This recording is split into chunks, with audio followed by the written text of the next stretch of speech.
Hola hermanos, ¿qué tal? Que el Señor les bendiga. Gracias a Dios podemos una vez más estar ante ustedes por medio de estos recursos digitales, así que le damos gracias al Señor por eso también. Sinceramente también los extrañamos como congregación, esperamos poderlos ver muy pronto de manera física, poder interactuar, que esperamos que el Señor lo permita pronto. Mientras tanto, es necesario que estos tiempos los aprovechemos en nuestras casas, conociendo del Señor, aprendiendo más de Él, y esta no es la excepción. El estudio de este día tiene como título Su última noche. Como ustedes sabrán, pues alrededor del mundo se está recordando en esta semana, se la conoce como la Semana Santa, se está recordando la última semana de Jesús aquí en la tierra antes de morir. Los últimos días, sus últimas horas, sus últimos minutos, qué fue lo que enseñó, lo que dijo. Y nos tomaríamos muchísimo tiempo hablando de todo eso. Pero no sé si tú hayas escuchado acerca de Jesús, no sé qué tanto conoces en sí de Jesús. Tampoco pretendo conocer muchísimo de Jesús, aún me falta, necesito conocerlo más. Pero el Señor ha sido tan bueno que nos ha dejado a ti y a mí en su Biblia 4 evangelios en los cuales nosotros podemos conocer la vida de Jesús, lo que dijo, lo que hizo, las cosas que Él enseñó, la forma en cómo Él vivió. Por eso tenemos 4 evangelios, y estos 4 evangelios los tienes en tu Biblia. Es el libro de Mateo, Marcos, Lucas y Juan. En el libro de Mateo tú te vas a poder dar cuenta, si lo lees de inicio a fin, que se hace mucho más énfasis de Jesús como rey. En el libro de Marcos te darás cuenta que se hace más énfasis en Jesús como siervo. En el libro de Lucas, a Jesús como hombre. Y en el libro de Juan, a Jesús como ese Dios hecho carne. Por eso, hermanos, es necesario que nosotros conozcamos de las Escrituras, que leamos y que sepamos más acerca de la vida de Jesús. Él vino a enseñar las verdades del reino de los cielos. Enseñó que Él mismo era el cumplimiento de todas las profecías del Antiguo Testamento que señalaban que un día vendría un Salvador, que un día vendría un Mesías a liberarlos. Jesús, las primeras palabras que comenzó diciendo son al comienzo de su ministerio en el libro de Marcos capítulo 1, versículo 14 al 15. Después que Juan fue encarcelado, Jesús vino a Galilea predicando el evangelio del reino de Dios, diciendo que el tiempo ya se cumplió, que el reino de Dios ya se acercó y que ahora deben arrepentirse y deben de creer en el evangelio. Estas fueron las palabras de Jesús al comienzo de su ministerio, que empezó a estremecer los corazones de las personas quienes escuchaban, porque era algo asombroso de ver cómo se expresaba Jesús. La Escritura enseña que la gente se maravillaba de su enseñanza y de su doctrina porque enseñaba con autoridad, como alguien que realmente sabe lo que está diciendo. Hermanos, el título de este sermón, como les mencionaba, es Su última noche. Vamos a ver un poco acerca de lo que Jesús hizo y dijo en su última noche.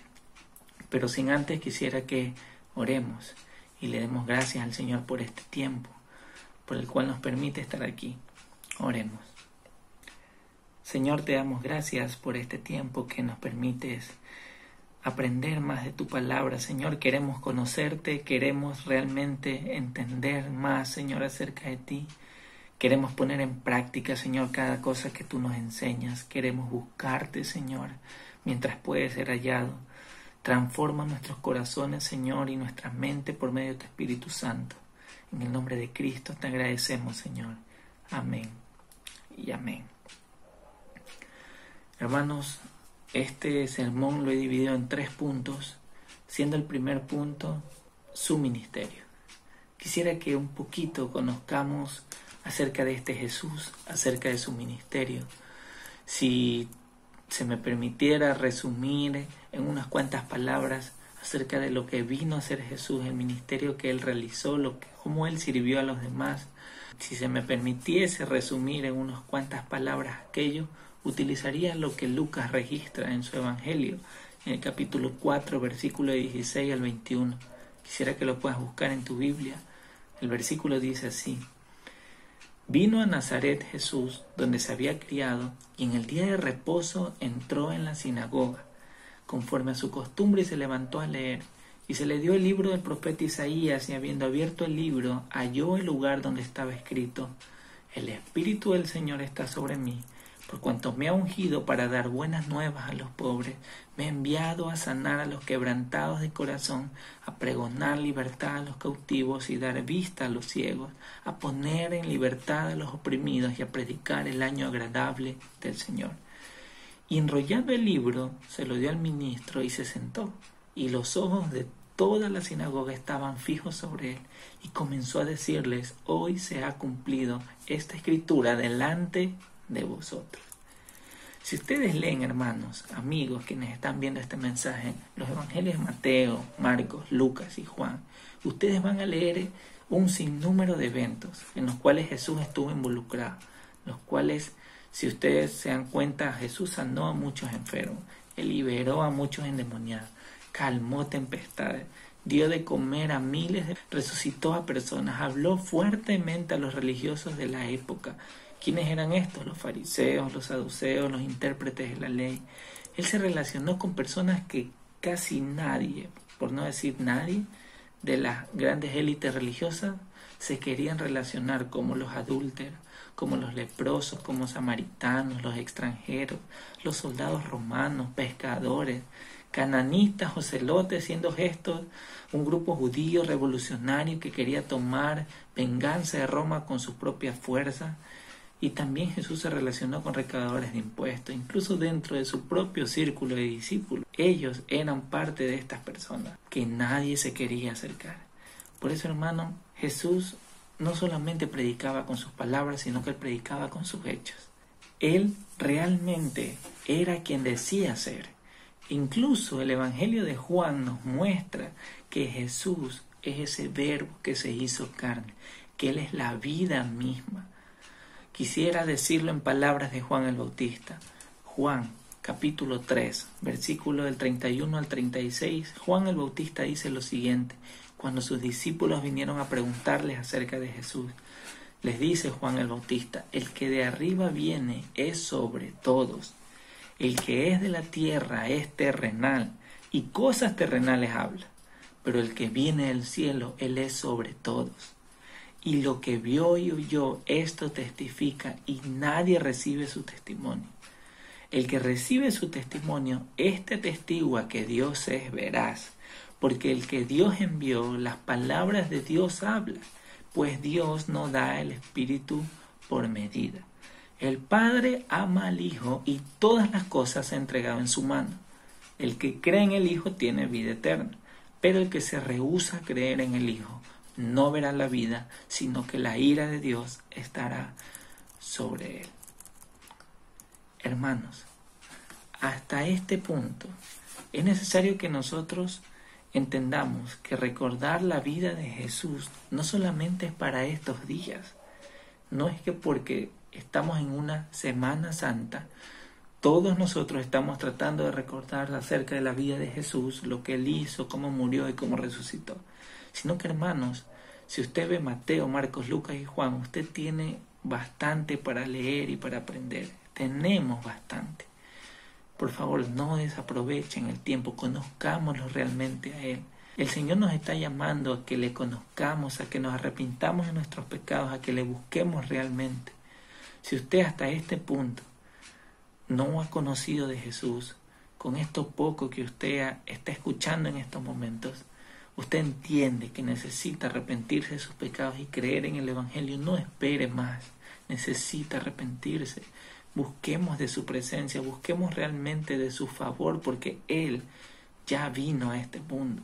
Ese verbo, Él mismo es la vida, Él es la luz de los hombres, ya vino para mostrarnos el camino que nosotros debemos de seguir.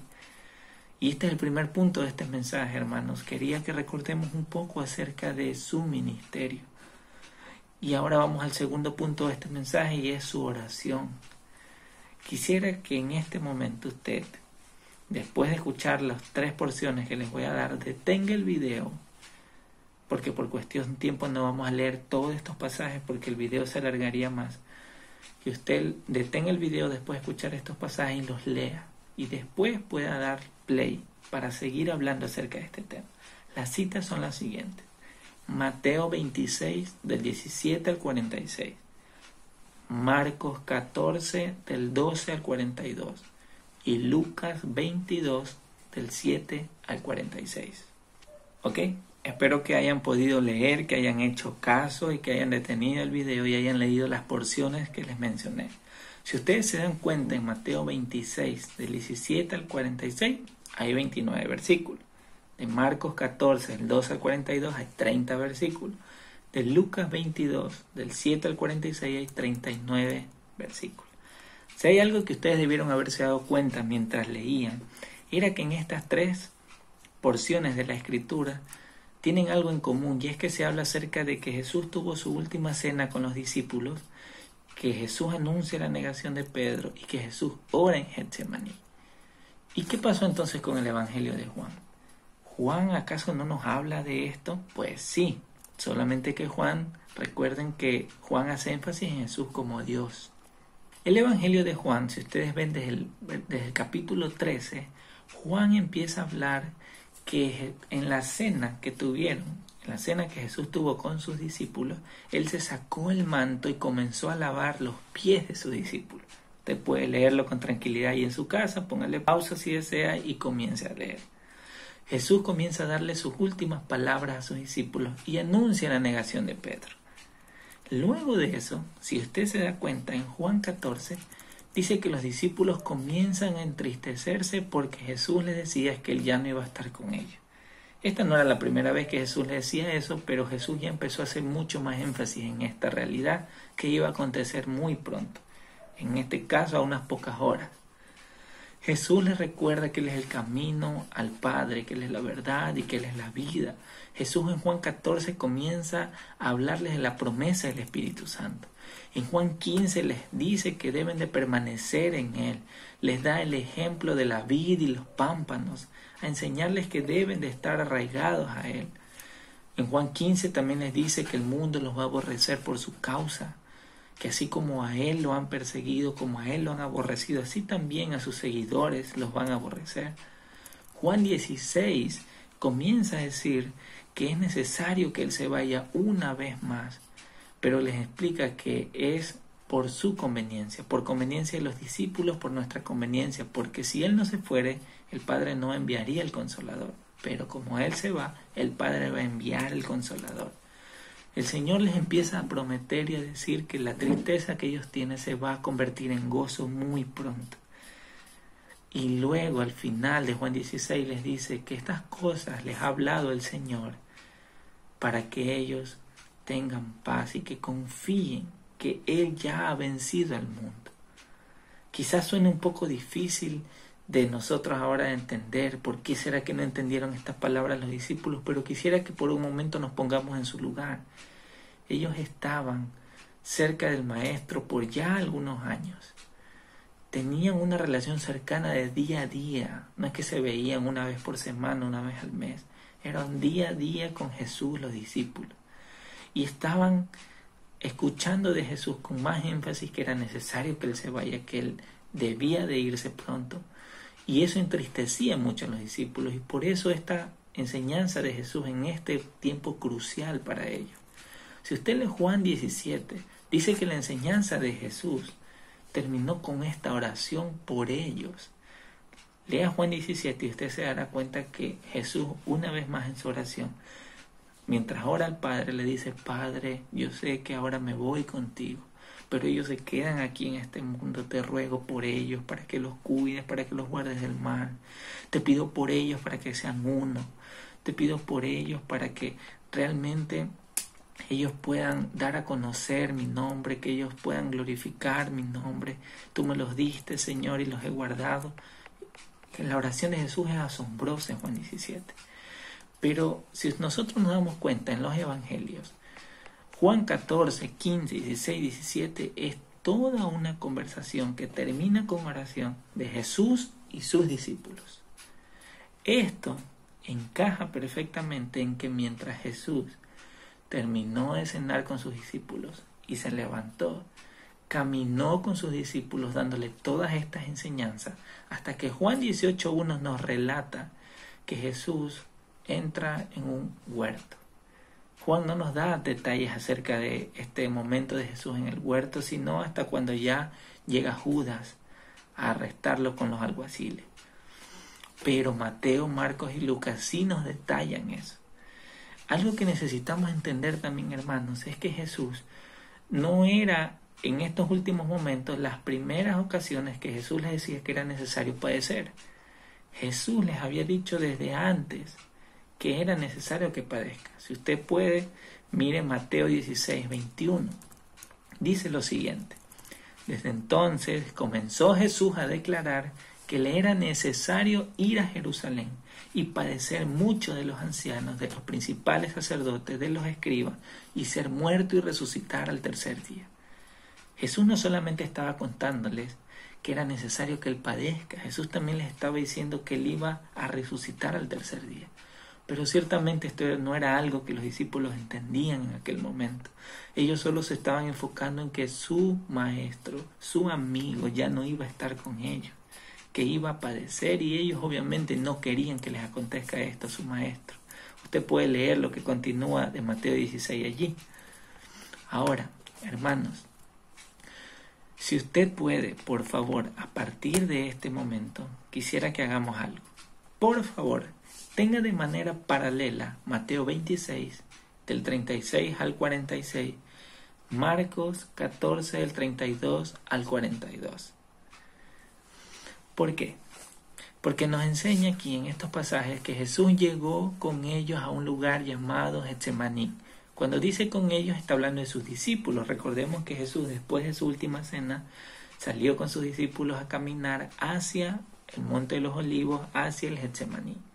Cuando ya llegó allí, ya Jesús había dado toda la enseñanza que nos relata Juan, hasta Juan 17, la oración de Jesús por sus discípulos, y dice que ahora él estaba en el Monte de los Olivos, en el huerto de Getsemaní.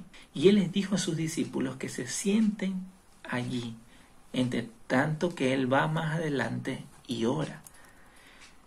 Obviamente esto no era algo extraño para sus discípulos, porque Jesús había mantenido toda una vida de oración. Pero aquí ocurre algo que realmente nos impacta a medida que vamos leyendo.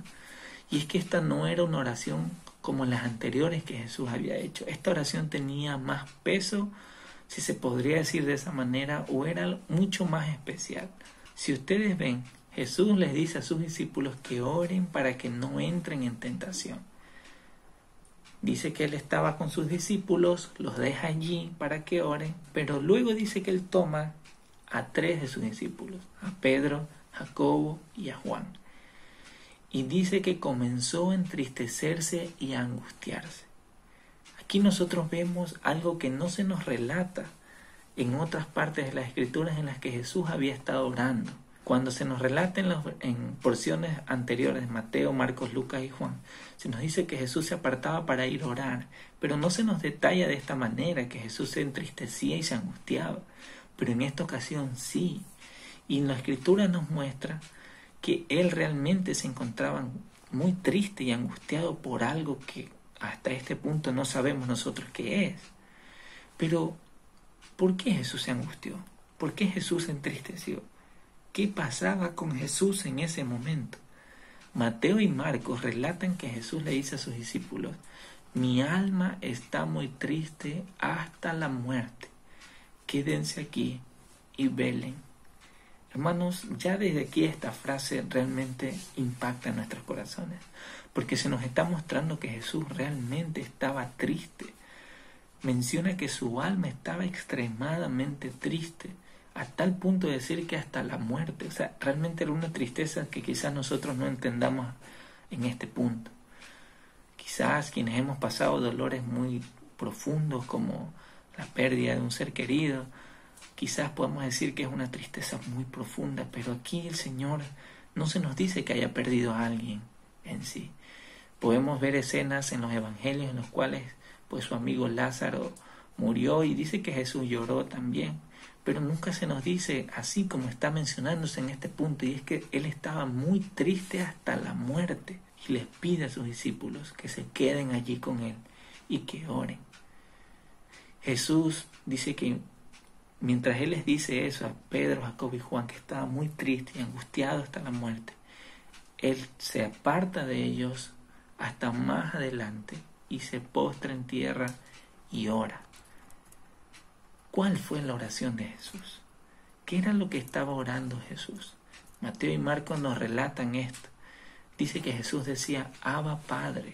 En otras palabras, en el hebreo esto significa papito, Padre querido. Todas las cosas son posibles para ti, mas aparta de mí esta copa, mas no lo que yo quiero, sino lo que tú.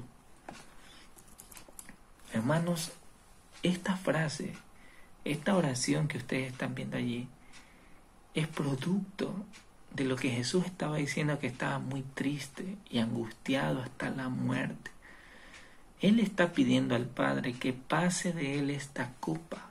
Si usted investiga o analiza un poco acerca de las copas, usted va a ver que hay mucha referencia en la Escritura acerca de las copas que tienen que ver con la ira. Pero ¿por qué Jesús está diciendo que por favor pase de él esa copa? Por favor que pase, que ya no esté allí. Pero a la vez él mismo dice, Padre, pero que no se haga mi voluntad, sino la tuya. Que no se haga lo que yo quiero, sino lo que tú. De cierta manera aquí se muestra lo que Jesús estaba pidiendo desde su alma angustiada. Su alma estaba angustiada por esta copa. ¿Qué clase de copa iba a pasar Jesús? Como les decía, si usted investiga, pues sabrá que cuando se hace referencia a copa, se habla acerca de la ira. ¿Qué clase de ira va a pasar Jesús que lo tiene tan angustiado? En estos momentos, hermanos, el Getsemaní se convierte en un espectador del Hijo de Dios, del Verbo hecho carne, del amado del Padre, angustiado, llorando, entristecido hasta la muerte, pidiéndole al Padre que pase de él esa copa. Hermanos, sinceramente esto es algo muy fuerte, que no sé si usted se lo imagina, pero es el Hijo de Dios, el amado, el que no cometió pecado, el que no había hecho nada malo, se encontraba allí en ese lugar, angustiado hasta la muerte, muy triste, y le pedía al Padre que pase de él esa copa. Los discípulos en sí no estaban tan enterados de todo lo que estaba sucediendo allí. Pues si ustedes leen las Escrituras se dan cuenta de que Jesús, cuando regresó de la primera vez a orar, ve que estaban durmiendo, que no habían velado, que no habían estado orando. Pero se nos muestra la intensidad de esta oración al ver que Él lo hizo 3 veces. Dice que Jesús oró de esta manera y fue a ver a sus discípulos. Luego volvió a orar y oró de la misma manera y luego fue a ver a sus discípulos. Luego una tercera vez fue a orar de la misma manera. O sea, el Señor realmente estaba pidiendo aquello. Pero recordemos la última frase, pero que no se haga mi voluntad sino la tuya. Jesús en ese momento estaba buscando un consuelo por parte del Padre. Estaba buscando un consuelo ante la agonía que estaba teniendo. Yéndonos al tercer punto de este mensaje. Por eso Lucas, como doctor, mostrándonos en su evangelio a Jesús como hombre, nos relata lo siguiente. Lucas capítulo 22, versículos 41 al 43, por favor, léalo. Dice, y él se apartó de ellos a distancia como de un tiro de piedra, y puesto de rodillas, oró, diciendo, Padre, si quieres, pasa de mí esta copa, pero que no se haga mi voluntad, sino la tuya. Y él se apartó. No dice y él se apartó, ¿verdad? Y se le apareció un ángel del cielo para fortalecerle. Hermanos, tanto era la tristeza y la angustia que estaba sintiendo Cristo, que dice que se le apareció un ángel para fortalecerle. Hermanos, no es que el ángel se le escapó al Padre y le dio pena a Cristo y fue a fortalecerle. No, el ángel fue enviado por el Padre para que pueda ser fortalecido en medio de la angustia que estaba teniendo, en medio de la tristeza que estaba sintiendo. Tenemos que tener en cuenta algo, hermanos. Jesús conocía todas las cosas. Jesús es 100% Dios y 100% hombre. Él sabía el plan de Dios, sabía cuál es la voluntad del Padre. Él sabía el propósito por el cual Él había ido a la tierra. Él ya le había dicho a sus discípulos lo que iba a pasar. Pero, hermanos, pongámonos un momento a pensar que Jesús estaba empezando a experimentar lo que Juan el Bautista lo mencionó en Juan capítulo 1 versículo 29. He ahí el Cordero de Dios que quita el pecado del mundo. Hermanos, en este momento Jesús se lo está viendo como ese Cordero, el Cordero de Dios que quita el pecado del mundo. El Verbo se hizo carne y habitó entre nosotros. Es ese Cordero de Dios que en este momento está en el huerto de Getsemaní, pidiéndole al Padre que si no hay otra forma de hacer esto, pero que no se haga su voluntad sino la del Padre. Isaías 53:2 nos dice que el siervo sufriente creció en presencia del Señor como un tierno brote verde. Hermanos, esto habla de su condición humana. Dice que Jesús estuvo como raíz en tierra seca. Y es que, hermanos, Él era el único capaz de hacer esto. No había otro ser humano, no había otro profeta, no era ni Moisés, ni Elías, ni Abraham, ni ningún otro que se haya parecido hasta ese momento que podía hacer lo que Jesús iba a hacer. Él era el Cordero sin mancha, hermano. Él era realmente el siervo que debía sufrir y debía morir. Jesús lo conocía, esto no era nada nuevo para Él. Pero en estos momentos en el huerto Él está experimentando todo eso, lo que va a acontecer unas horas más tarde. ¿Será que Jesús tuvo miedo a su muerte física? ¿Será que Jesús tuvo miedo a pasar por ese sufrimiento de los latigazos? Sigamos leyendo lo que dice Lucas 22:44. Dice, y estando en agonía, oraba más intensamente, y era su sudor como grandes gotas de sangre que caían hasta la tierra. Hermanos, esto es algo crucial dentro de lo que estamos leyendo. Jesús no solo estaba entristecido y angustiado, que eso ya de por sí es algo muy fuerte, porque dice que estaba entristecido hasta la muerte, sino que dice que Jesús estaba en agonía. Hermanos, no sé si usted sepa qué es la palabra agonía, pero la palabra agonía en el griego es la palabra agonizomai, que significa estar en una lucha constante. Quizás usted haya escuchado esta palabra cuando hay una persona que está batallando entre la vida y la muerte. Se utiliza esta palabra, que esta persona está agonizando. En otras palabras, esta persona está luchando por su vida, o sea, no se quiere ir a la muerte. Jesús está aquí agonizando. Jesús dice que está en agonía.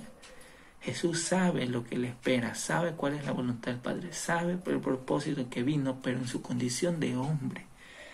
El Señor está mostrando que no quería pasar este sufrimiento. Si hay algo que nosotros necesitamos entender acerca de esta agonía, son dos cosas. Présteme mucha atención. Cristo aún no había experimentado el sufrimiento físico en su cuerpo. Él no sabía qué era padecer físicamente en su cuerpo, en el cuerpo que tenía cuando vino a esta tierra. El ver la maldad de estas personas, de todos nosotros, por los cuales iba a cargar los pecados, iba a sufrir una muerte física. Hermanos, eso era algo que Jesús no había experimentado nunca. Y segundo punto, Cristo hasta en este momento tenía más clara aquella escena que horas más tarde iba a acontecer. La escena que realmente desgarraría su alma hasta la muerte. ¿Saben cuál es esa escena, hermanos? Hermanos, es la escena en la cual Cristo carga con tu pecado y con mi pecado. Y Él, por la justicia y la santidad del Padre, va a recibir la ira de Dios en aquel momento. Como Hebreos 10:31 dice, horrenda cosa es caer en manos del Dios vivo. Jesucristo en este punto, en el huerto de Getsemaní, está angustiado hasta la muerte, está entristecido, está en agonía, porque entiende que horas más tarde va a sufrir físicamente, pero va a haber un sufrimiento mayor, y es cuando la ira del Padre recaiga sobre él a causa de los pecados de toda la humanidad, por tus pecados y por mis pecados. Hermanos, por eso Lucas, el médico, el evangelista, nos muestra que Jesús dice que su sudor era como gotas de sangre. Hermanos, esto médicamente se lo conoce como la hematohidrosis. Es algo que se produce por niveles extremos de ansiedad y preocupación. Jesús estaba inmerso en una gran agonía, pues él sabía lo que tenía que pasar. Estaba escrito, el Mesías debía morir y él lo tenía más claro. La hora se estaba acercando. Los momentos de sufrimiento y de dolor, tanto físico como espiritual, estaban a punto de llegar. Él iba a sufrir el mayor de los horrores, algo que nunca antes había experimentado, y era la ira del Padre. Por eso es que Jesús, en otras palabras, él dice: ¿acaso no hay otra manera de hacerlo? Pero Padre, que no se haga mi voluntad sino la tuya. Jesús sabía. No es que Jesús estaba yendo para atrás en el plan que Dios había diseñado, sino que en su condición humana y aún en su condición espiritual, Cristo Jesús iba a experimentar algo horrendo, y eso era la separación por unos instantes del Padre. Quizás esto es algo muy difícil de entender, hermanos, y le ruego al Señor que no se confunda en este asunto, pero la Escritura nos muestra en su palabra que el Padre no puede estar cerca del pecado. El Padre no puede estar cerca de aquella persona en sí que está manchada por el pecado. Necesita ser limpiado primero. Y Jesús, en esa cruz, cargando con tu pecado y con mi pecado, ante los ojos del Padre, lo único que Él merece es la separación. Lo único que Él merece es la ira justa, santa y todopoderosa del Padre. El siervo sufriente estaba allí, en el huerto, sufriendo, clamando, llorando, a causa de lo que iba a suceder horas más tarde.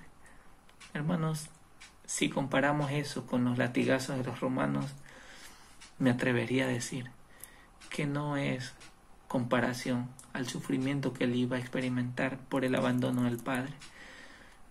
Para mí, uno de los versículos más desgarradores y duros de todos los evangelios es Mateo 27, 45 al 46, que nos muestra que cerca de la hora sexta, que eso para nuestro horario sería las 12 del día, hubo tinieblas sobre toda la tierra hasta la hora novena, que aproximadamente son las 3 de la tarde. Dice que cerca de esa hora Jesús exclamó a gran voz: Elí, Elí, lama sabactaní. Y esto significa: Dios mío, ¿por qué me has desamparado? Sinceramente, esta es una de las frases más duras que puedo encontrar en las Escrituras, pero que me atrevería a decir en este sermón, en este mensaje, que eso era lo que le angustiaba a Cristo en aquel huerto de Getsemaní.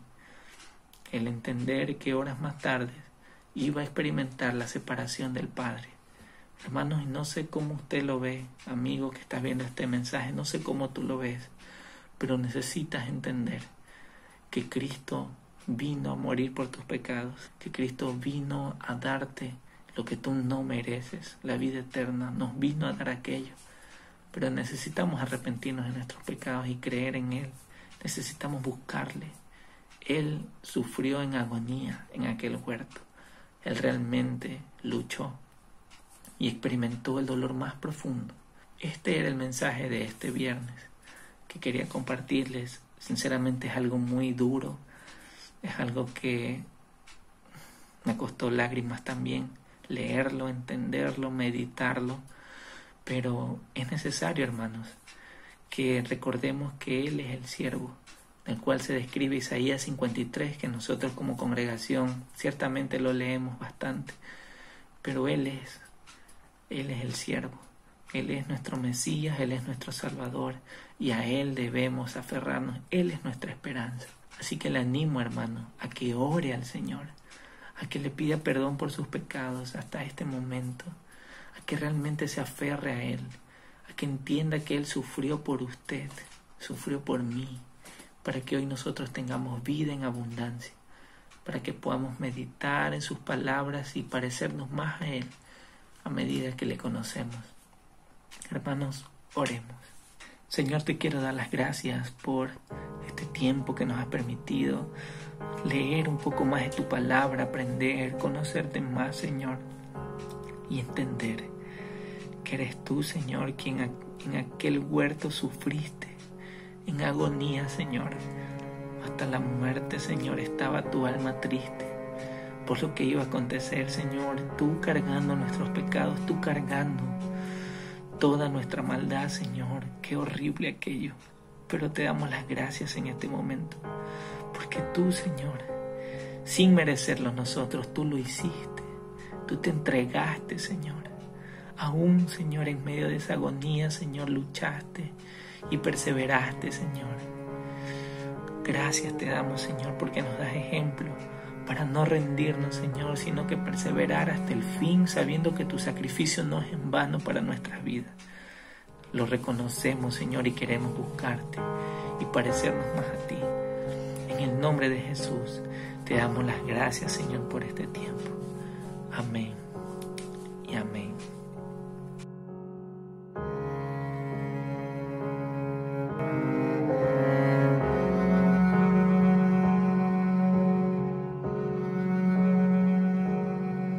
¿Cómo puede ser que el bueno y justo se hizo hombre y fuera a morir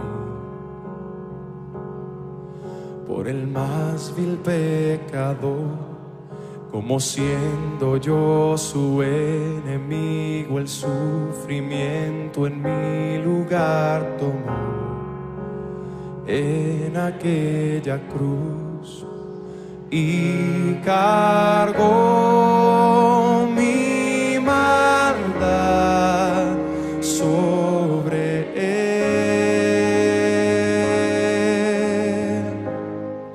Su rectitud por la fe mía es.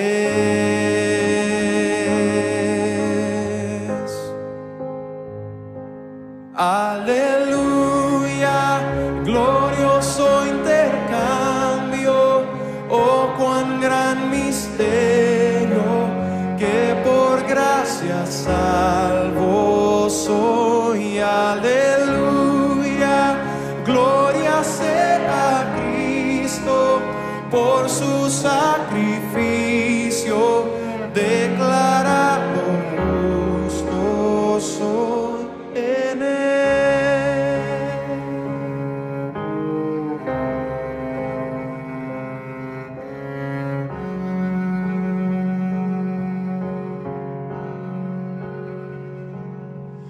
¿Cómo es posible que en Jesús, como a su Hijo, Él me recibió? Y su nombre llevo hoy, su perfecta vida de obediencia al Padre, al yo creer, Él me otorgó y perdón me dio, pues cargó mi maldad sobre él.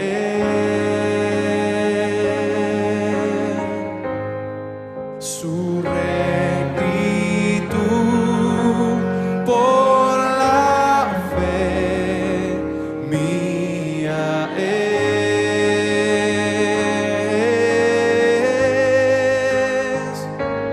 Aleluya, glorioso intercambio, oh cuán gran misterio, que por gracia salvo soy.